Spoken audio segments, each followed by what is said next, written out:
তো গাইস, আজকে আমি চলে যাব ব্রাহ্মণবাড়িয়া থেকে চট্টগ্রামে। আসসালামু আলাইকুম, কি অবস্থা? সবাই কেমন আছেন? সবাই আশা করি সবাই অনেক বেশি ভালো আছেন। তো গাইস, আমি এখন বাসা থেকে বের হয়ে চলে যাচ্ছি একটা রিক্সা নিয়ে ব্রাহ্মণবাড়িয়া রেল স্টেশন।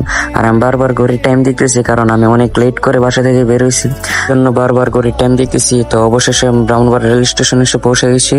আমার ট্রেনের জন্য অপেক্ষা করতে করতে প্রায় অনেকক্ষণ পর আমার ট্রেন আসলো। তারপর আমি একটা চিপস খেতে খেতে আর ব্লুটুথে গান শুনতে শুনতে চলে আসলাম চট্টগ্রাম রেল স্টেশন। স্টেশনে এসে আমি ট্রেন থেকে তাড়াতাড়ি করে নেমে বের হয়ে যাচ্ছি, কারণ অনেকক্ষণ ধরে প্রায় 4 ঘন্টা বসেছিলাম ট্রেনের ভিতর। তো এটা হলো স্টেশনের বাইরের দিক, আর আমি এখন একটা রিক্সা নিয়ে চলে যাব ফুফুর বাসায়। তো দেখা হবে নেক্সট ভিডিওতে। দয়া করে সবাই ভালো থাকবেন, সুস্থ থাকবেন। আল্লাহ হাফেজ।